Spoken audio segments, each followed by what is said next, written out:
Top करता है या कोई सेकंड आता है, कोई थर्ड आता है, तो ये उस लड़के की योग्यता है। लेकिन अगर कोई स्टूडेंट क्लास में रहकर फेल हो जाता है तो इसमें टीचर की कमी है। क्यों? क्योंकि टीचर ने उस पढ़ाई को इंटरेस्ट नहीं बनाया। क्या होना चाहिए कि जो स्टडी है उसे इंटरटेनमेंट बनाना चाहिए। आप अगर अर्जुन का एग्जांपल दीजिएगा तो द्रोणाचार्य ने अर्जुन को पढ़ाया था और पांचों पांडवों को पढ़ाया था। अर्जुन टॉप कर गया। तो ऐसा नहीं है कि बाकी भीम, नकुल, सहदेव, युधिष्ठिर ये लोग चौपट हो गए लोग, ये लोग भी थे भाई। टॉप तो कोई एक ही ना करेगा। तो टीचर्स को भी सोचना चाहिए कि भाई क्या है कि आपके क्लास को लड़का भाग जा रहा है। आप अपने भी स्कूल में देखे होंगे कि कुछ टीचर्स का क्लास आप छोड़ना नहीं चाहते होंगे और कुछ टीचर को देख के बुखार लग जाता होगा। यूट्यूब पे भी देखे होंगे कुछ टीचर के क्लास को आप स्किप कर करके भगाएंगे कि तरीके आधा घंटा तो दिमागे चढ़ जाएंगे। और कुछ टीचर ऐसे होंगे जिनको आप देखेंगे बिना स्किप किए आपको क्लास देखेंगे, आप कहेंगे नहीं यार स्किप नहीं करेंगे, कब कौन सा अच्छा चीज पढ़ा के निकल जाएंगे। इनका क्लास एक एक सेकंड इंपॉर्टेंट होता है। अच्छे टीचर की पहचान क्या है? जैसे अभी क्या होता है कि टीचर लोग स्कूल में आ जाते हैं, कहीं नहीं बनाते रहते हैं, कहाँ है कोई तो टीचर लड़के से मंगा देते हैं कि बबुआ पान लेते हो अमरीका की। अजब हाल है बेचारा, लड़के पे क्या इफेक्ट पड़ेगा इसका। टीचर्स के लड़कों को भी एक तरह का आप समझिए कि किताब में लास्ट में एक पन्ना जोड़ देना चाहिए, एक अच्छे टीचर की पहचान। गुटखा पान खा रहा भाई, आपको अगर खाना है, आप बुरा मत मानिएगा, अगर आप खाते होंगे तो आप स्कूल के बाहर खाइए। 8 घंटे क्लास में अगर आप स्कूल के पीरियड में नहीं खाएंगे तो मर नहीं जाएंगे आप वहां से। लेकिन आपके वजह से एक लड़के का इमेज खराब हो जाता है, वो भी सोचेगा टीचर खा रहे तो हम क्यों नहीं खाएं। दूसरा, टीचर्स का जो पहनावा ओढ़ावा है उस पर भी एक इसके लिए भी एक कंडक्ट कोड होना चाहिए।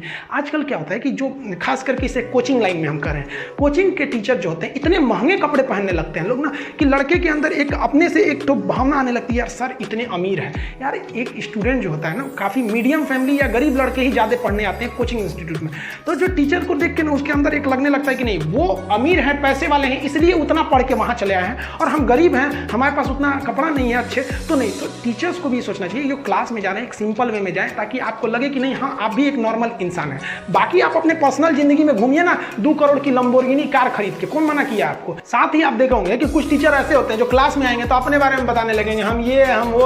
अरे भाई साहब आप अपने ज़्यादा अपने बारे में क्या जरूरत है हाँकने का। नॉर्मल चीज़ें बताइए ताकि लड़कों को थोड़ा बहुत इंटरटेन भी होते रहे। और अगर आप बहुत पढ़ने में अच्छे भी थे या बहुत अमीर घर के भी थे तो लड़कों के सामने इस तरह से बोलिए कि देखो भाई हम भी बहुत कमजोर थे पढ़ने में, हम भी नॉर्मल फैमिली से आते थे, हम भी मेहनत किए, हम भी आगे आ सकते, तुम भी आ जाओगे। तो वहाँ क्या होता है फेंकने लगते हैं लोग, हम ये थे हम वो थे। इस पे भी थोड़ा गवर्नमेंट को रोक लगाना चाहिए। और गवर्नमेंट क्या रोक लगाएगी, लड़कों को दे दो कि भैया ये चीज़ें अगर टीचर कर रहा है तो फालतू है। साथ ही टीचर्स को एक चीज़ और देखे होंगे कि एक टीचर दूसरे टीचर की बड़ी बुराई करता है, अरे वो फालतू पढ़ाता है, ये पढ़ाता है। अरे भाई आप कौन होते हैं बताने वाले? आप इस चीज़ के टीचर हैं कि कौन अच्छा पढ़ा रहा है कौन खराब पढ़ा है। लड़का बेवकूफ़ नहीं है, आज के वक्त में वो सब देख लेता है और भला करे भगवान यूट्यूब का। तो आज जो टीचर के बारे में लड़का पहले क्या था कि एडमिशन लेने के बाद जानता था कि ये टीचर कैसा है कैसा पढ़ाएगा, अब यूट्यूब पे ही देख लेता है कि कैसा पढ़ाएंगे। तो सरकार को क्या करना चाहिए, किताबों के पीछे कुछ ऐसे लिस्ट दे देने चाहिए कि अगर ये चीज़ें आपके टीचर में हैं तो समझिए कि आपके टीचर अच्छे नहीं हैं, ये डी ग्रेड के चले जाएंगे। इससे क्या होगा कि वो टीचर को भी समझ में आएगा भाई सब हर किताब के पीछे लिखा हुआ है कि गुटखा खाने वाला टीचर फालतू होता है। अब वो क्या होगा, उनको मन भी रहेगा ना तो गेट के बाहर खाएंगे, थूक थाक कहेंगे हमको डी ग्रेड का घोषित कर देगा।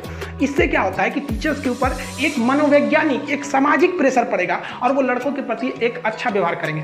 वो जमाना गया जब द्रोणाचार्य और अर्जुन का रिलेशन। आज के वक्त में एक अच्छा टीचर वही है जो लड़के को एकदम फ्रेंडली व्यवहार करके पढ़ा सके। वरना अगर लड़के के अंदर ये भावना आ जाएगी कि ये मेरे टीचर हैं तो वो खुल के सवाल ही नहीं पूछ पाएगा। स्टूडेंट का लेवल नीचे होता है और टीचर का लेवल ऊपर होता है। अगर वो अपने लेवल से पढ़ा देगा तो इसको समझ में नहीं आएगा। तो करना क्या चाहिए कि टीचर्स को अपने लेवल को थोड़ा सा नीचे लाना चाहिए और स्टूडेंट को क्या करना चाहिए कि घर से पढ़ाई करके थोड़ा सा मेहनत करके अपने लेवल को थोड़ा ऊपर करना चाहिए। तब ये मैच होगा, तब कोई दिक्कत नहीं आएगी। लेकिन अभी क्या है कि टीचर जो है और ऊपर लेवल से पढ़ा रहा है, लड़का घर में पबजी खेल रहा है, उसको और कोई फुर्सत नहीं है। तो दोनों की जिम्मेदारी बनती है, तभी हम इस देश को ले जाएंगे आगे। शिक्षा का मतलब क्या होता है कि आपको एक अच्छा इंसान बनाना। कुछ लोग कहते हैं कि जो मैथ में इंटीग्रेशन समेशन पढ़े थे, इतिहास में जो पलासी का युद्ध, सिकंदर का आक्रमण, ये सब पढ़े थे, भूगोल उगोल में पढ़े थे, उस सब का अभी जरूरत क्या पड़ता है, हमको पढ़ाया क्यों? तो भाई साहब देखिए, पढ़ाई का अर्थ होता है कि आपके दिमाग को विकसित करना।